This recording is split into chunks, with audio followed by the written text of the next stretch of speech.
Hi friends, எல்லோரும் எப்படி இருக்கீங்க? இன்றைக்கி நம்ம ரொம்பவே டேஸ்டியான ரவா கேசரி எப்படி செய்கிறதுன்னு தான் பார்க்க போகிறோம்.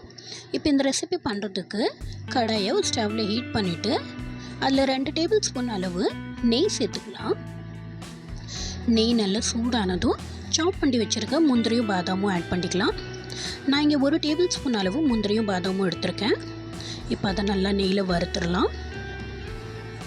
கூடவே 1 டேபிள் ஸ்பூன் அளவு உலர் திராட்சை சேர்த்துக்கலாம். இப்போ நெய்யில் நல்லா அதை வறுத்து விடுங்க. இந்த உலர் திராட்சை நல்லா பலூன் மாதிரி உப்பி வரணும். இப்போ இது எல்லாத்தையும் நல்லா நெய்யில் வறுத்துட்டு வேறு ஒரு பாத்திரத்துக்கு ட்ரான்ஸ்ஃபர் பண்ணிடலாம்.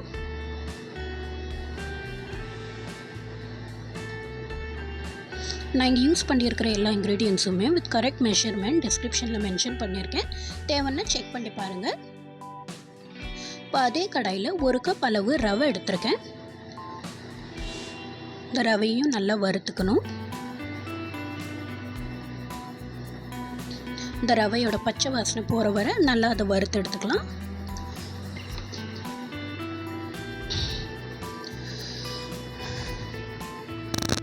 இப்போ இந்த ரவை நல்லா வறுத்தாச்சு. வேறு ஒரு பாத்திரத்துக்கு மாற்றிக்கலாம். இப்போ அதே கடாயில் 1 கப் ரவைக்கு நம்ம 2 கப் தண்ணி ஆட் பண்ணிக்கலாம். நான் இங்கே 1 கப் தண்ணி 1 கப் பால் எடுத்திருக்கேன். பால் சேர்க்கறதுனால இதோட டேஸ்ட் ரொம்பவே ரிச்சாக இருக்கும். பால் வேண்டானா நீங்கள் தண்ணி ஆட் பண்ணிக்கலாம். இப்போ அந்த பால் நல்லா கொதி வர ஸ்டேஜில் ஸ்டவ்வை சிம்மில் வச்சுட்டு வறுத்து வச்சுருக்கிற ரவையை கொஞ்சம் கொஞ்சமாக சேர்த்துட்டு கைவிடாமல் கலந்து விடணும். அது கொஞ்சம் கூட கெட்டிப்படக்கூடாது. நல்லா கைவிடாமல் கலந்து விடணும்.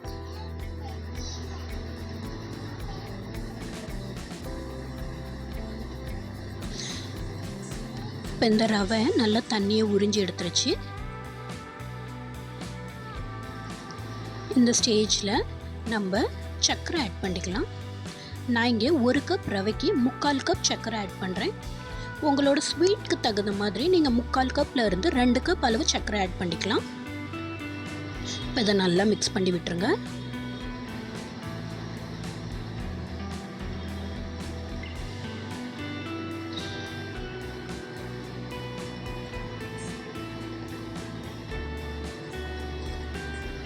இதை நல்லா கலந்து விட்டுட்டு கொஞ்சமாக கேசரி கலர் 1 டீஸ்பூன் அளவு பால் இல்லை தண்ணியில் சேர்த்துட்டு இதில் மிக்ஸ் பண்ணி விட்டுறலாம்.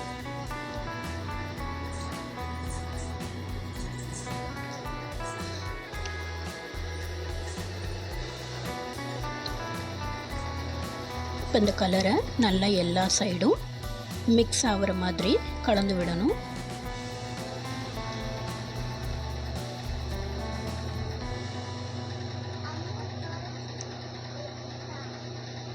நல்லா கலந்து விட்டுட்டு ஒரு 5 நிமிஷம் ஸ்டவ்வில் வச்சு இந்த ரவையை வேக வச்சு எடுத்துக்கலாம்.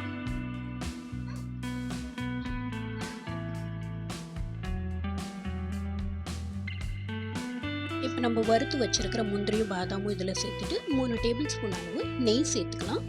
நெய் சேர்த்துட்டு நல்லா இப்போ இதை மிக்ஸ் பண்ணி விடுங்க. பாருங்கள், இந்த கடாயில் இந்த ரவை கொஞ்சம் கூட ஒட்டலை. இது நல்ல ஒரு பர்ஃபெக்டான கன்சிஸ்டன்சி. ரவை நல்லா வெந்திருக்குது.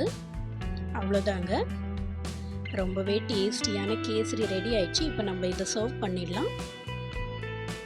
நீங்களும் ட்ரை பண்ணி பார்த்துட்டு எப்படி இருந்துச்சுன்னு எனக்கு கமெண்ட் பண்ணுங்கள். வீடியோ பிடிச்சிருந்தா லைக் பண்ணுங்கள். மறக்காமல் சேனலை சப்ஸ்கிரைப் பண்ணுங்கள். பாய்.